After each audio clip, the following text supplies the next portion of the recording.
Welcome back, everyone, to another episode of Let's Talk Broncos. I'm Bree Maestis, joined by Zach Seegers and Joey Richards. Guys, how are you? I'm doing good. I had a busy day today. I feel very productive. I'm ready to talk Broncos. This episode will be very fun, and I am looking forward to talking to both of you. Zach, how are you feeling? I'm feeling great. 5 seconds before we went live, Bree was making laser noises and pretending to fire lasers at us through the camera, and then immediately went into news anchor mode. All welcome Broncos country to our show, and it made me very happy. Starting off the show with amazing, just like out of this world energy. I'm thrilled to be here, thrilled to answer questions from our beloved listeners. Yes. Let's get it right. I'm not even gonna tell the listeners what I was doing before the show. The laser noises were akin to a Toy Story character, so we'll just leave it there. If you'd like to join the conversation, if you have more questions that you want the Let's Talk Broncos crew to answer, you're gonna have to jump into the Mile High Sports YouTube or Facebook stream. You can do that very easily by going over there, searching for Mile High Sports, and you will find us live, top of the show. Working really on putting excited. links below now too. Links are getting dropped right now. That's why I'm just sort of stalling, as I want to make sure everyone gets their questions in. So if you'd like to come interact, we appreciate it. And after the show too, if you decide to leave comments over on YouTube or on Facebook, we'll drop by later to provide an answer, given we have the time to do so. So on with it. I think we should start with some questions that we received over on Twitter. We got some across the board. If you're interested in having a conversation with the Let's Talk Broncos crew throughout the week, not just during the mailbag episodes, you can definitely go and do so by joining our Discord. You'll find that link at the top of our Twitter page, or we can drop it in the chat later on this evening. Happy for you to join us. Let's jump into it. We have some really good questions. I really like this one from JR Drafts over on Twitter. Whoa. Oh, if you were to guess how many new faces are across the Broncos starting offensive line next year, who wants to take this first? I don't think Joey should answer his own question. Let's go, Zach. Yeah, I think it needs to be Zach. I'm going 3. I think it'll ultimately be 3. I think next year is going to be so. 1 to me is a lock. One is a lock. Quinn Miners. 1 is a lock. I actually think there's 2 locks. Center's going to be a different face. That's a lock. And Quinn Miners is going to be starting at guard. That's a lock. So that gets you 1 in either column. I think the others are question marks, though. Like Billy Turner could be back. I really don't expect him to be. I'm going to bet no there. Dalton Reisner could be back. I'm going to bet no there as well. And Dalton Reisner, I mean, I think that's the really up in the air one. It's tough. He might have to restructure for the Broncos to keep him this year. I've definitely gotten that impression somewhat. And also the impression that he wouldn't be open to such a restructure. So I could definitely see him leaving, but I feel like if you're the Broncos, if you're George Payton, the team builder, the guy who's going to be deciding how many phases on this offensive line are returning, you have to win now next year. And do you really want to open up additional holes on the offensive line when you already have to find a new center, have to find a left guard? I kind of don't think so. Okay. Zach, I think you highlighted the wrong tackle there. I'll be honest. You highlighted Billy Turner. I think we need to be highlighting Cam Fleming. I think that if the Broncos re-sign a tackle, it'll be Cam Fleming. Or Anderson, honestly. It could also be Calvin Anderson. Anderson being shunned this year was a Butch Berry thing, and Butch Berry is not going to be back next year. And I think he's played well when he finally got playing time after being disrespected early in the season. But I go with Cam Fleming because I think you're right. He's the favorite. I think that it could be anywhere from 2 to 4 new faces across the offensive line. I think starting offensive line, I think you nailed it, Zach. The one lock is Quinn Miners. I expect him to be starting next year. Everybody else is up in the air. If not, we know they're gone. It's hard for me to imagine the Broncos bringing back Dalton Reisner. If I'm being honest, it just really is at this point. It feels like the Broncos are going to go a different direction at guard. And I guess, I mean, I don't know. And then Billy Turner also, like, that one's tough. I love his versatility, being able to swing from right tackle to guard, stuff like that. But when you come in on a team and you barely play like he did, it's, I think, tough to get another contract from that team. The relationship, some of it's what do they do on offense? And then there's, of course, the relationship with Nate Hackett. But I think him not playing almost makes him more attractive. He has that versatility you're talking about where he can play tackle, he can play guard. And he is really, really cheap, probably. He signed for like $5 million this year. I'm trying to make sure I have that right. No, he signed for $2.5 million this past offseason. So I don't think he improved his value anyways. If you can get Billy Turner for 2 years, that's, I think, a compelling argument to bring him back as long as you stay in a zone-based offense. Mm-hmm. Guys, I want to talk about it too, Hurry, real quick. Sorry not to interrupt, but Sam Castro brings up a good point. And also, obviously, we saw Netani Muti go to the Raiders today. That also skews the offensive line in general. Why is it disappointing? Because I think we've seen the Broncos not be able to start a consistent starting line for more than 2 consecutive games, and that was very short-lived given injuries. Jody. I understand that this is the reason this is disappointing is because the Broncos, like, I understand the potential with Wattenberg. I do. Like, the guy is an athletic guy, right? That you think you can mold into something.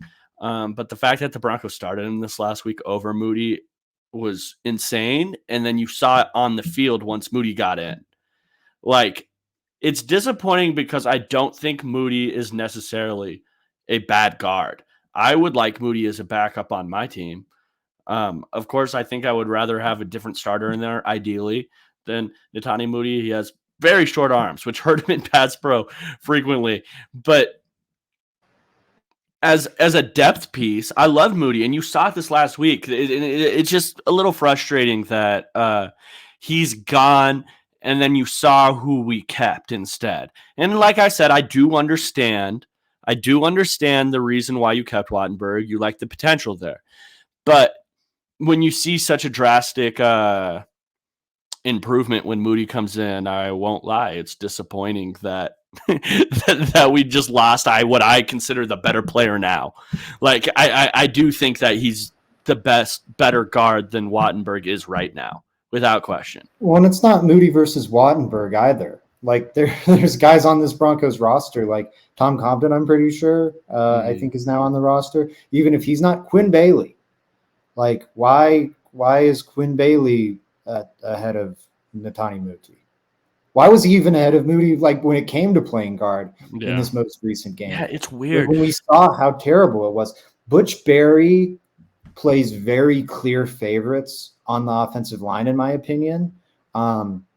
And I think it's led to poor personnel decisions all season long. And I think it's resulting in the loss of Moody. I don't think it'll burn the Broncos too much, but I think part of what will hurt about this is that Moody's going to be a better player in Vegas than he ever was in Denver.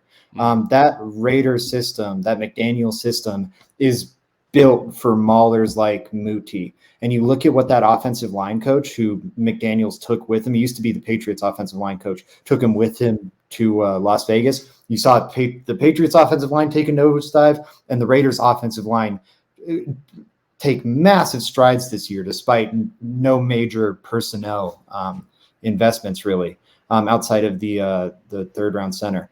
I don't know. I'm just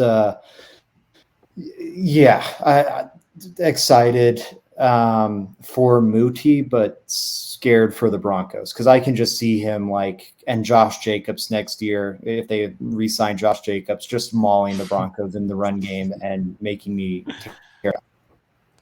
I want to go through this real quick. It's weird to me. The whole Moody situation has been weird from this entire going back to the offseason, was it not? Like, I remember this offseason, the talk around Moody was that this guy could maybe start, is what people were talking about coming out of training camp. Like, oh, he looks good. Like, that's what everyone was saying. Everyone was saying, okay, maybe he doesn't work in this outside zone scheme, which hurts his chances. But guess what, guys? The Broncos haven't been running a lot of outside zone. They haven't. They have not. Moody should be playing more, because when we saw him just last year, he should have been playing more, because when we just saw him last year, or been moved up on the depth chart, I would say. Because when we saw him last year, I wouldn't say he's like an all-star, but it's better than what we've seen a little bit this year with our mixed mash of offensive linemen. It's crazy that he's really getting like his first look last week. And the Raiders saw enough to be like, oh, yeah, bring that guy over here while he's on practice squad. I'm just not a believer in Butch Barry at this point. I'm really not. I think across the offensive line, now we've had injuries. I'm not going to lie to you guys. We've had a ton of injuries across the offensive line. But we've seen regression from players. We've seen 1,000% regression from players, which sucks. It really does suck. You don't want to see that. The offseason talk was that, Russ is going to get like at least an okay offensive line to play behind, which is different than what he had in Seattle. This has been a train wreck. This has been an absolute train wreck. I think while Quinn Miners, he's been really good, I wanted to see a step up from what we saw last year, and we didn't see that step up. We didn't. It's just like, look at the guys that Butch Barry put the blame on Butch Barry there. You have to. With the personnel, the regression on some players across the offensive line, whether it be Bowles when he played or whatever the situation is. The position coach matters. Losing Munchak was a terrible decision. Not a lot to talk about. It was one of the worst offseason situations the Broncos could have imagined, and it happened. I was furious at the time. Zach was furious at the time. I think Bree wasn't ecstatic about Munchak being moved at the time. And look at what's happened. Munchak was that valuable. He was very valuable to this team. And the zone blocking reason was the public reason, but the Broncos didn't believe that. Anyone who knows football knows that wasn't the reason that Mike Munchak was let go, because Mike Munchak was coaching zone blocking last year and has his whole career. He was brought in alongside Rich Cangarillo, an outside zone guy. It's not the reason Mike Munchak was let go. Mike Munchak was let go because they were worried about him rubbing people the wrong way, maybe being, the opinionated, for maybe a positive word. Yeah. Look at the guys that Butch Barry's relationships with offensive line room. Friction with Garrett Bowles, friction with Quinn Miners, probably your two best offensive linemen. Friction with Calvin Anderson that leads to you not playing him when he should have been getting played sooner. Friction with Netani Muti that leads to him being on the practice squad when he probably shouldn't be, and now he's with a division rival. Because when he finally played, it was clear he was your best reserve guard, and the Raiders went, oh, we want that, because they were better at evaluating that talent than Butch Barry, in my opinion. Who did Butch Barry really, really get along with? The only one, seemingly, that he really, really got along with? Lloyd Cushenberry. Probably the most disappointing member of the offensive line room. The Butch Barry thing's a disaster. I'm gonna move on from this subject, but Joey, I have questions about the Quinn Miners statement, because I do think not only is he the most consistent member of the offensive line, he's shown growth in the position, especially given his opportunities to come in. So I don't think he's necessarily doing bad. I would actually blame that more on assignments and who he's next to than his actual individual performances. That's fair as well, Bree, that like who he's around could change how he plays. This is a player that lost weight this offseason. This is a player that lost weight this offseason to fit a scheme that we're really not even running. That's just not on him. No, but that's Butch Barry and the offensive staff. All I'm saying here is that we gave so much slack for coaches in the past about who they hired and who they put in position. Yeah, I look around this entire offensive unit and I can't find a single position on this roster where I feel they were better than they were last year. And that to me is, who is Nathaniel Hackett putting in place on this offensive unit? Whether it be like he's gotten a lot of slack for play calling, but if I'm going to complain about Butch Barry, I'm going to complain about Nathaniel Hackett hiring Butch Berry and firing the best offensive line coach arguably in the entire NFL. The whole situation was just insane to me at the time, and I think now we're seeing it. I think we downgraded, and I don't know. I don't know Butch Berry personally, so I feel bad doing all this, but I feel like we went from the best offensive line coach in the league to one of the worst. Like that's not just fair. That's just looking at the data. And I think when you look at Quinn Miners, like talking about what Joey's talking about, like he hasn't grown this year. I don't think he has. I haven't seen the growth from year 1 to year 2. And I also struggle to blame Miners for that, because you get what he did his rookie year. He went from not knowing what a dime front was. Dime defense played on more than 20% of the snaps in the NFL. He went from not knowing what a dime defense was to 4 or 5 months later, a shortened rookie offseason, being one of the best rookie offensive linemen in the entire NFL. Yeah. That is a crazy leap. Like last offseason, before his rookie season, we were like, this guy probably doesn't even play this year. He probably sits on the bench. And then you're excited to see what he can do in 2022. And he was awesome as rookie. He took that massive leap. And I think he's been more or less that same guy this season. And that's not to say he's a bad player. It's just, I think he has shown a capacity for great development. He can clearly learn stuff. He can clearly apply the techniques he's being taught. We saw the massive leap from the Division III to rookie NFL season. We've seen the leap. He has not made that leap this year. He's more or less the same guy, and that's frustrating because he's got all the physical tools. He seemingly has the mental tools to get there too. So why isn't he getting there? I think I'm just defensive because he's being asked of things that, like, maybe he's being put in positions that he shouldn't be in, and that's maybe stuffing the growth. So I think we're on the same page. We totally agree. We all. Yeah, I'm not dogging the guy. I just thought he'd be a Pro Bowl guard this year, and he hasn't gotten there. And I believe he has all the ability in the world to get there. So I kind of look at it. I mean, they're throwing him in under center. They're throwing him in at center this year, and so you're asking him to do these things where he can't even get comfortable. He's drafted to play. So I'm definitely not. I get it. You guys aren't saying that he's doing poorly. He hasn't taken that significant jump, but that's just due to the absolute integrity of the line being lost. I'm blaming for that. I'm not blaming Quinn Miners whatsoever. Like literally no blame to Quinn. I'm not. I'm putting like barely any over there.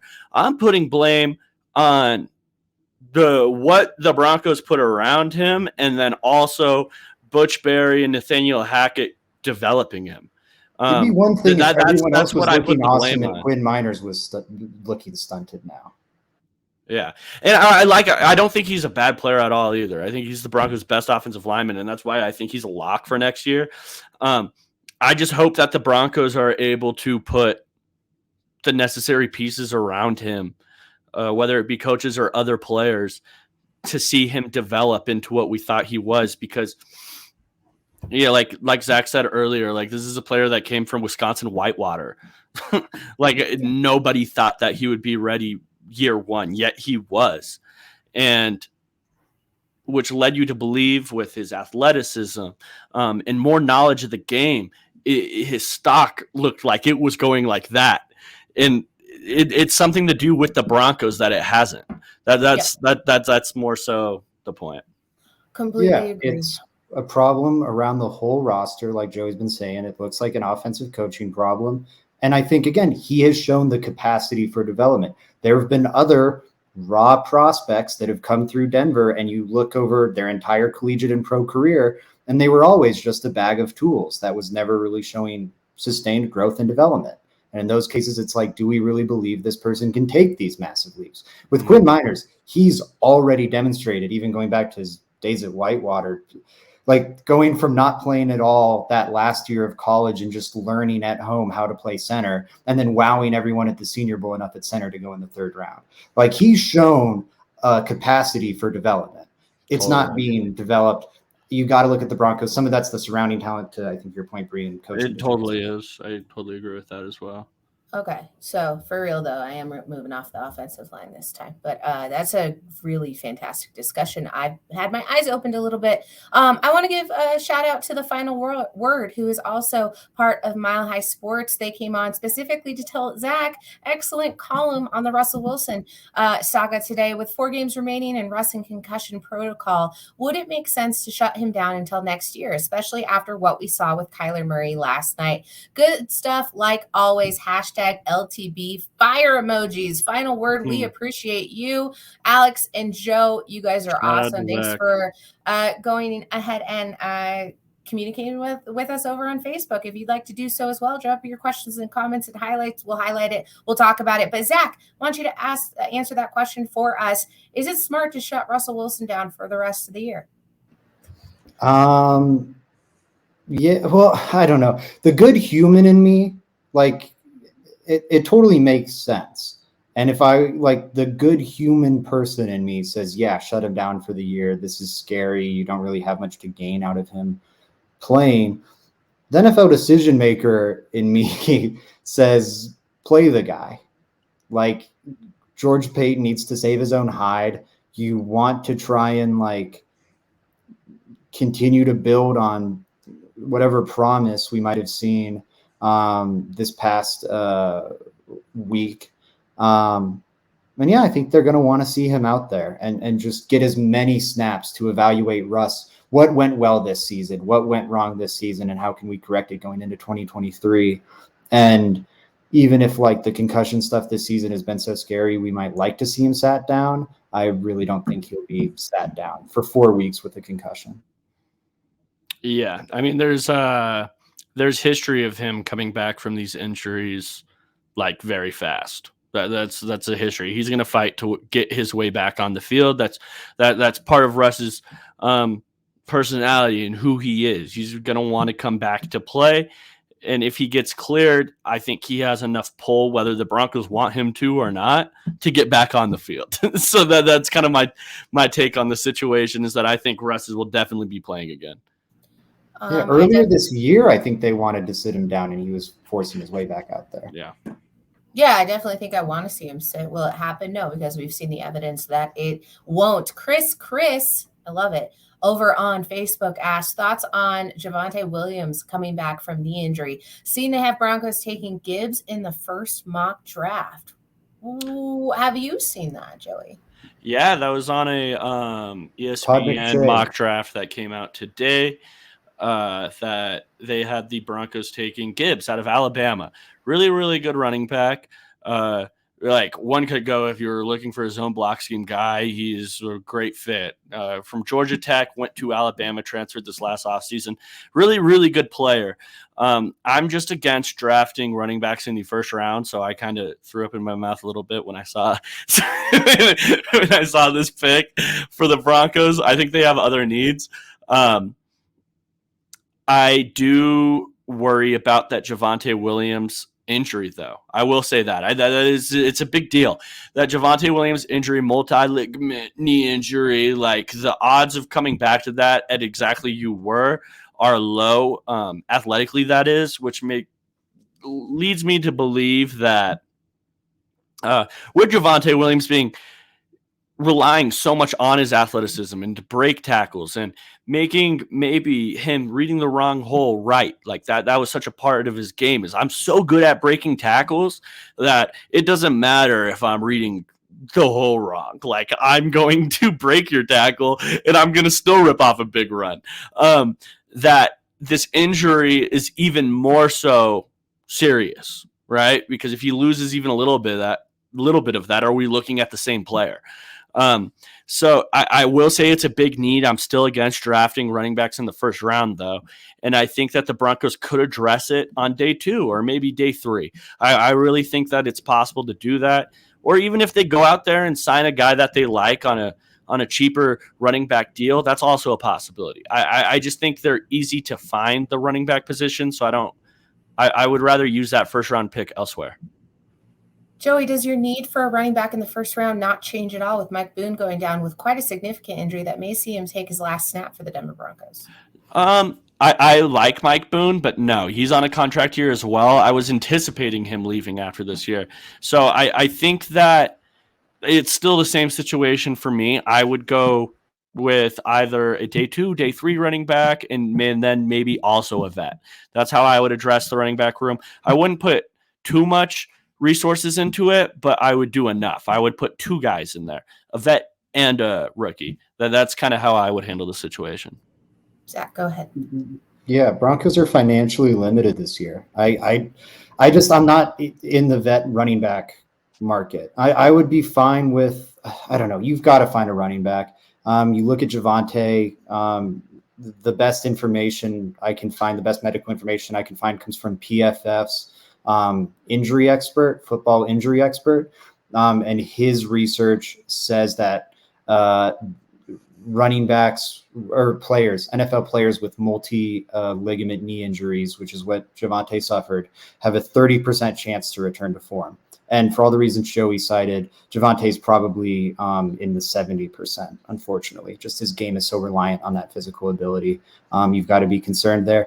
Chris asking, Chase Edmonds gone? 150% yes. I would be so surprised if they keep him. If you free up $6 million by moving on from him, he's not a great running back. He was losing snaps for the Dolphins this year. He was just a throw in because the Broncos needed running back insurance for the rest of this season. And then he unfortunately got injured. I don't think he'll be around for long. They will get rid of him very quick. I don't like the idea of drafting Jahmyr Gibbs in the first round. What I've heard him described as a lot is like a smaller Alvin Kamara, kind of to give people a vision that he'll impact the passing game in a lot of ways. He can be a good runner too, good burst to his game. But I'm with Joey on a lot of the drafting a running back in the first round thing. It wouldn't be my cup of tea. Now, if somehow, by some miracle, Bijan Robinson makes it to pick 24, 25, I would be okay with it. Because I think the differences start there. Because Bijan Robinson, to me, I think is maybe the best player in the entire draft class. I don't think he's worse than top 3. And Jahmyr Gibbs is hovering somewhere around 20. The Broncos need to upgrade this run game. It's something we've talked about all year. And I don't think you are drafting an individual player who will impact the run game more in the 20s in this year's draft. It's not the strongest offensive line group. Offensive linemen drafted in the 20s, generally speaking, aren't that impressive.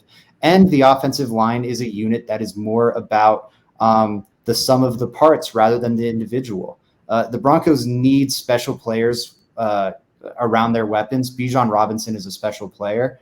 He can impact the pass game. He can impact the run game. And I think he would have a greater impact on the run game than any other individual you're drafting in the 20s.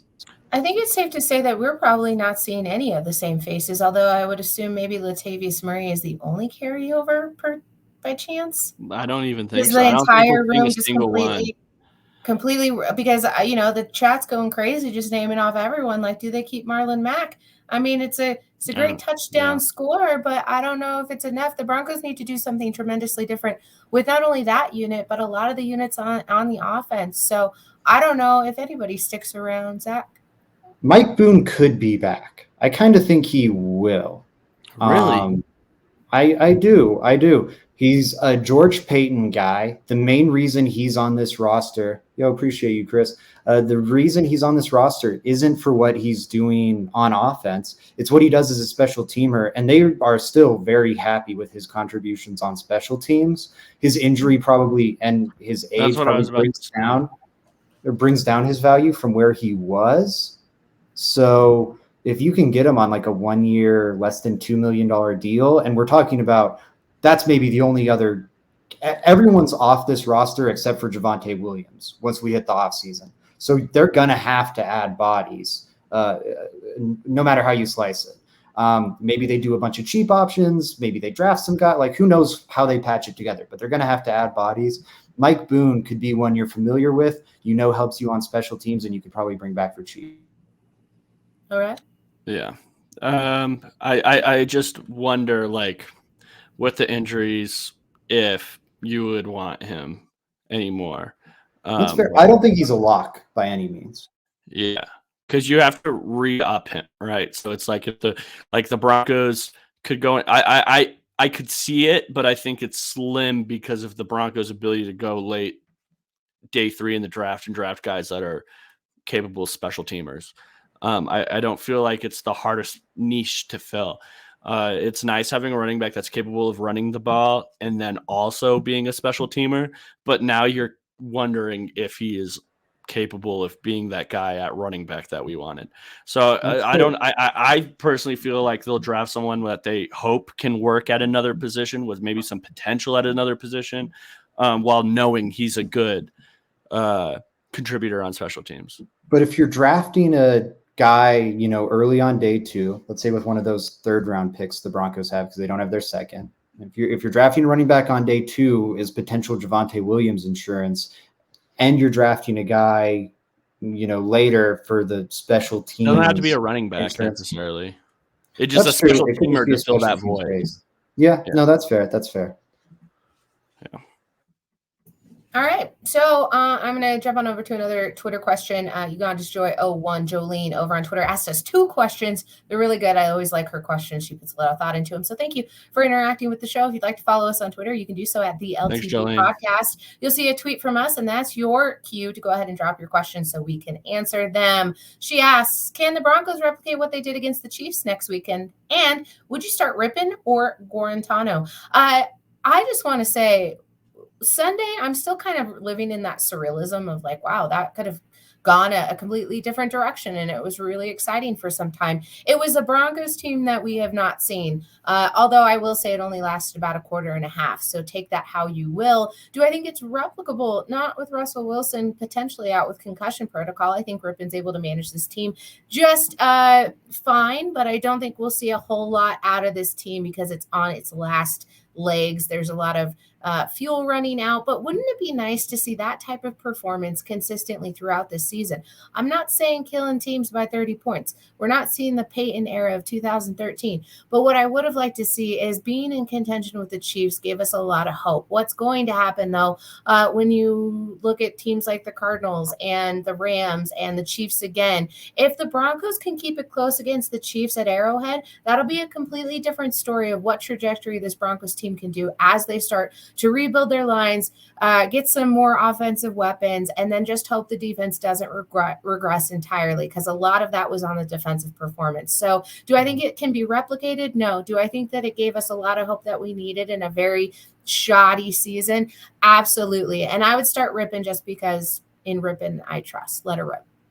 Yeah, I would also go Rippon. Like it's just like that. That's what I would go with. I don't think the Broncos can replicate what they did against the Chiefs with Rippon. If it's with Russ in the future, I think they can replicate something similar to that. Maybe it's not this season. I doubt it's this season. I think it would be with better talent around him. I think with this current roster, that's kind of flash in the pan until I see more of it. That's what I'm gonna go with. But with better talent on the offense, because like I've said before, I think that you can draft any position on offense or fill any position on offense, whether it be through free agency or the draft, and be okay with it. That's how much of a need it is. So, if they were to fix talent around it, I think they could see similar results. I don't know about in that span, and I don't know about what the current talent on the roster, but in the future, possibly. And for all the reasons Bree said, I'm also going with Rippon. Yeah, there's just no reason to believe that Guarantano's better. There was a report though that he threw a better pass than Russ. There's just no real reason to believe that Guarantano's better. And that's not even mentioning the fact that he's been in this offense for a way lesser amount of time.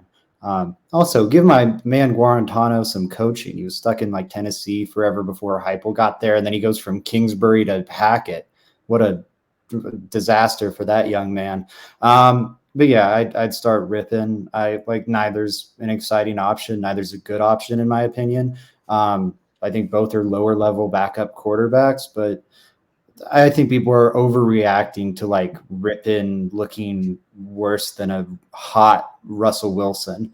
I think if you look at the Jets game, he played probably the second best defense the Broncos have played all season and produced average relative to what the Broncos have done on offense on the season. So I'd go with Rip. You can't replicate it with Rippon. If you get Russell Wilson playing, I think they could potentially replicate it. We've seen them do it, but I just bet so heavily against them doing it. This is a Cardinals defense that's familiar with Russell Wilson. And to Joey's point, this offense is devoid of talent at this point in the season. I also think when you look back at the hot streak for the Broncos there, 3 touchdown drives in a row, 4 and 6 drives, I don't know if a lot of it is super replicable. I think the Russell Wilson scrambling stuff hopefully is. But maybe they're telling him even if Wilson does plays, like, stay within the pocket, dude. But I just like, are you getting a 66-yard screen from Marlon Mack every week? This Cardinals secondary isn't great, but I think it's better than the Chiefs. I think it's very, very, although possible. I was going to say, I don't know if we'll see 3 interceptions again, but now with I think it's actually quite possible given the quarterback situation. I think the defense has a chance to eat again. So it would be really interesting to see how that shakes out. Obviously, it is a home game, and we'll have special coverage from the LTB crew both Friday and Saturday as we lead up to the game. Bold Predictions is on Friday, Saturday preview show. Make sure you're tuning in if you're watching right now and you enjoy what you're listening to, like Chris over on Facebook. Go ahead and subscribe, follow us, come find us. We're across all platforms, and we appreciate you tuning in. I want to go to the next question from our friend of the show. Frankie's Film asks, what was the most painful Broncos loss of this season? I got to say, there's a couple of them that start to run together where I forget whether or not they're actually wins or losses, or they happen so close together, because that 4-game losing streak, which went Raiders, Colts, Chargers, Jets, almost killed me as an actual person. So I want to say that probably the Colts game out of all of those, but then in the next stretch, the Titans game, I think honestly hurt my feelings a lot. So there's a couple of games that just the way that they stacked out on the schedule, not necessarily the outcome, not necessarily how close they were, but just the humbling and bumbling of like, what is going on here? But I would say way too many games have gone into overtime this season. You've got 3 of them. They were all losses. They were all really close, but the Colts one honestly got so far under my skin. That one was really painful to me. The Raiders one was just absolutely hurtful due to the rivalry. But I want to hear what you guys think is the most painful Broncos loss this season. It's got to be the Raiders loss, in my opinion. I think it's that one jumps out. Panthers loss also kind of jumps out. But you look at huge margin of victory. That Raiders team, I think, was winless or a 1-win team when that game happened. And so they were a really bad team. It should have been a winnable game. And I think the main reason it was the most painful was that Javonte Williams injury. Like, personally, I'm still bummed out about that. Like, of all the awful things that have happened for the Broncos this season, and they're impossible to count, there's been so many of them, the Javonte Williams injury is the one that upsets me the most. Football's supposed to be fun. Football's supposed to be entertaining. I think you could argue that Javonte Williams was the most fun, the most entertaining player on the Denver Broncos. The most fun and the most entertaining running back I think you've had since Tatum Bell, Clinton Portis, like a long time back. Had the potential to be so special, in my opinion. And now I wonder if he'll ever be like a starting caliber running back just because of the nature of that injury. It out of his control. I'm not blaming the guy at all. I'm not trying to throw shade. It's just, it was heartbreaking to me. It took the wind out of my sails. And then I think the Colts loss was so ugly, it kind of compounded things. I think that's another great choice because that was maybe the worst football I've seen in my life. But the injuries in that Raiders game just broke my soul.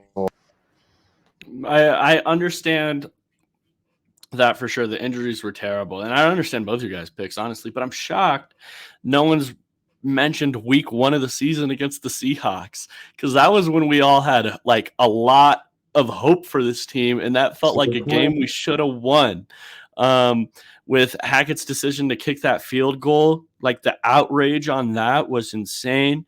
And I don't know. It just felt like a huge, huge loss because we had so much hope going into the season. I don't think the hope died after that game, but I do think that it just felt like almost like a playoff game with Russ's return to Seattle and stuff like that. Like, I don't know. It just felt that I had so much going into that week one, the week one excitement for all of that to come down to that field goal. I was so disappointed.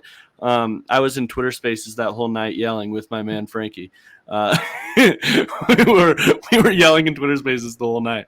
But yeah, that I think that was my most like devastating. Like, what the hell just happened because of that decision at the end? You're right, and you spurred it all over again. I think it was so far away that I honestly had forgotten its existence because, again, in one of those games, should have been a win, right? Frankie also says, my vote is the Colts. Cal is saying the Texans. It's pretty terrible. Which was a win, but it should have been a loss. It was so close to being that. Yeah, I think the funny thing with that Seahawks thing, Joey highlighted it. Maybe the most painful thing at the time was like, what is Hackett doing? He's taking a 64-yard field goal. I forget the exact yardage. 62-yard field goal over Russ converting a 4th and 5. Doesn't look like the worst decision. Like I think I still would take the 4th and 5, but it looks like a lot more even a split now, given the power of hindsight. No, I just want to point out Cal is echoing my sentiments here. Texans was a loss regardless of the scoreboard. Prove me wrong. I can't because I agree with you. I remember specifically being on the radio with Zach the very next day saying, you know what, I gotta talk about this game. It feels like a loss. Like it doesn't feel like a win. And it was the veil going over the eyes. Samuel Castro also has a really good point over on Twitter or over on YouTube. I also think most of the losses hurt just because we barely lost most games. I will also point to that at the end of the day, close games and inches really don't matter if the win-loss column doesn't add up. But, oh, my God, the Denver Broncos on a lot of different plays, a lot of different games have had the ball bounce directly and out of their reach. It's been really frustrating to watch with injuries. That's not an excuse. Just barely winning games is not really winning games. I totally understand that. However, there are so many instances this season where we're like standing there with our arms out to the side and we're just aghast at what we've witnessed. But at the end of the day, you got to score more points. You got to be better. You can't help thinking that some ways, some little things happening a different way changes the outcome of a season. The team wasn't doing well enough. However, that it definitely should be it feels like what else could go wrong for the Denver Broncos this season? So Samuel Castro, thank you for pointing that out. Do you guys have anything? The wins have been so few and so miserable when they have happened that I think I've gotten more joy or as much joy out of the losses this season as I have the wins. Like the fact they went 10-9 with the Ravens, I actually like. I know a lot of Broncos fans were miserable after that game. I felt pretty solid with it. I'm like, wow, the defense isn't giving up after the Panthers game. Like that was kind of nice. They played a playoff team on the road and led for like 90% of that game. The Chiefs game, like I came out of that loss feeling pretty good about the team. I felt good after the Niners win, but it was a pretty ugly win. And I felt good after the Jaguars win. But like the Texans win gave me no joy to the point you and Cal are making. It's been an awful season. The wins don't even feel good. Although Frankie also, I like his thought here. I thought the Chiefs game was going to be an all-timer when they were down 27-0. Frankie, me too. I was there at the game with my brother. We were talking about possibly going to watch the rest of it from a restaurant because 27-0 going into halftime was insurmountable. Zach Seegers also had a funny tweet that made me laugh. That when they came back 21-27, it almost felt like a fever dream to me because there's no way you could have convinced me that would have been the result. Scoring 3 rapid-fire touchdowns from this Denver Broncos offense was absolutely shocking. Joey, how do you feel about the differences within the scores and the closeness of the losses and wins this season for the Denver Broncos? Do you have a thought on that? Yeah, it's just like the all-time hurt-us season from the Broncos. It's like they're going out of their way to make it close. I mean, it's saying something that this Chiefs game was one of the better feelings I had after a game, and we were down 27-0. We lost, and the only reason I feel good about it is because they came back. Like that's kind of the season that we're in right now, and it has been very, very, very brutal. Because to your point, they play every single game close. Credit to the defense for that, but it makes those losses hurt a lot more because you are so invested throughout the entire game. Like you're sitting there watching. Come on, Joey. The defense is supposed to tie it up in a pretty bow. It's supposed to prevent the offense from losing with 9 or 10 points. Exactly. I don't know. It's just been a really rough season for Broncos fans. Broncos fans, I feel for you.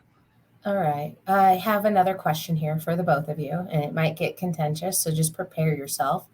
A 6'10" Mexican says, "Is a change in head coach the real answer for fixing the offense in 2023? I wonder which direction Zach is going to go." Zach, would you like to answer this question? No. The problems are copious. There's not a single individual whose ousting will solve them. I yield the rest of my time to the venerable Joey Richards. Thank you, Zach. Thank you, Zach.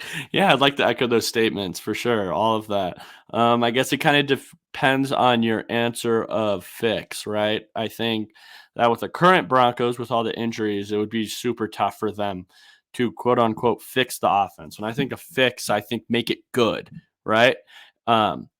I think we're a little bit away from making it good. I think that next year we could make it average. And we have an outside shot of making it good. I struggle with that concept with the way how many holes you need to fix at this point. That's just kind of my perspective on that one. I'm going to have to just say that you both cover both ends just nicely. I think there's a lot of issues. I don't know if you just fix it all of a sudden over the offseason. I don't know if one move corrects everything that is wrong with this Denver Broncos offense. There's a lot. Cal wants to know, oh, dang it, it moved. What is the best apple? And he then follows up with Honeycrisp. I have to agree there. Yeah, it looks like Mile High Sports also agrees the Honeycrisp is the best one. So absolutely love it. Frankie, though, however, changes it up on us. I'm a golden delicious guy. Frankie, interesting. I'm glad you didn't say red delicious because then you would be banned not only from this chat, but from the show. So good choices. Good choices. I really appreciate it. Like a good Granny Smith. Get some tart in there. Yeah, no, Granny Smith apples are good with caramel sauce and caramel sauce only because apparently I am a child. And on that note, it's time for everyone's. Speaking of child, Bree's favorite apple is the one in the Lunchable. That's what I heard. What? There's an apple in Lunchables? You didn't know that? Yeah. No, I haven't had a Lunchable. I'm a decade older than you. Like, I haven't had a Lunchable in a really long time. I had a question. I was going to pull it. Do you? Yeah, also, no, Cal also said that you can eat the sticker. Can you eat the sticker on an apple? Is he going to make me go try and then I'm going to feel stupid when I come back and be like, Cal ate the sticker? Because that's exactly how I feel like this is working out for me. And I pull off the sticker. I pull off the sticker. I don't eat the sticker. I've never tried to eat the sticker. I've never been like, is this sticker edible? I don't investigate things. I swear they do. My mouth like a shark or a toddler. So I can't. I've never eaten the sticker. Yeah, no, I wash mine. Although I don't always cut my apples, I am notorious for eating the apple whole and then accidentally dropping it, not even halfway through. So then I have to move on from the apple. Cal also said he's going to post it in the Discord. If you'd like to continue this apple conversation or any of the Broncos conversations that we're having here tonight, you need to go join the Discord. You need to go have some fun with us over there and talk all about the other things. Frankie says Joey is a liar. There are no apples in the Lunchables. Thank you, Frankie. You are back. One of those things that you open up, right? Like a Lunchable. I don't know. Maybe it's like the off-brand. Maybe my mom was playing me with the off-brand Lunchables. Get your shit right, because you can't just say the Lunchables had apple slices in it and then go ahead and tell me that maybe it wasn't a Lunchable. You lied. You're out of here. Joey's question of the day. Joey's question of the day. The What do Disney you guys? Doodles Crunch Pack has sliced apples. Here's what we're gonna go with. We're gonna audible. What did you guys eat Lunchables growing up? And then if so, what was your favorite Lunchable? I still make adult Lunchables. Like I like a good cheese cracker and deli meat selection with like maybe, I don't know, like a snack on the side. But I would say as a kid, I think my favorite were the pizzas. Okay, the pizzas. Zach, what were you? Zach comes across as one of the crackers with the ham and cheese type guys. I think that'd be my pick. Like Yeah, I know sandwiches. that. Yeah. I think that's the thing. I also wasn't a big Lunchables kid. I think I just had sandwiches. I think my parents kind of. Oh, they loved you. They cared. They went. Yeah, they just they would put me in a closet and put a brick on my head. That way they know if I moved because they hear a loud thud. That's hilarious. Yeah, I was I don't know. I didn't like any of the Lunchables really. I'll be honest. They weren't good. They weren't good food.